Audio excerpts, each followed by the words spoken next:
నోట్ల కట్టలు పోగేస్తున్నాం, నోరూరించే హోటళ్లలో తిరుగుతున్నాం, రంగురంగుల మెనూ కార్డు చూసి అంకెల ప్యాకేజీల వంటకాలు ఆర్డర్ చేస్తున్నాం.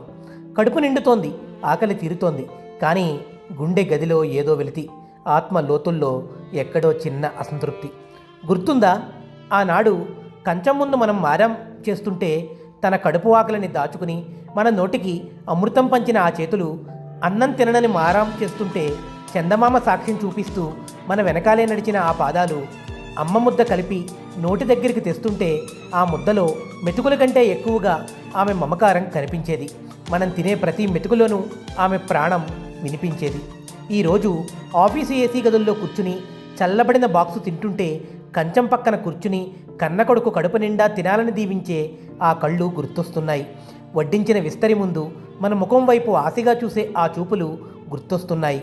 ఆ అమృతం ముందు ఆ 5 స్టార్ విందులు ఎంత, వెలకట్టలేని ఆ ప్రేమ ముందు ఈ లక్షల సాఫ్ట్వేర్ జీతాలు ఎంత. అమ్మంటే కేవలం ఒక మనిషి కాదు, మనల్ని నడిపించే దైవం. అమ్మంటే కేవలం ఒక పిలుపు కాదు, మనల్ని బ్రతికించే ప్రాణవాయువు. రుచి చూసే నాలుకకు కాదు, బాధ తెలిసే గుండెకి తెలుస్తుంది అమ్మ విలువ. లోకం నేర్పే పాఠాలకు కాదు, అమ్మ ఊయల జోలపాటికే తెలుస్తుంది మన మనుగడ విలువ. అమ్మను దూరం చేసుకోకండి, ఆ ప్రేమని మర్చిపోకండి. ఎందుకంటే డబ్బుంటే దొరకనిది ఏదీ లేదు ఈ లోకంలో.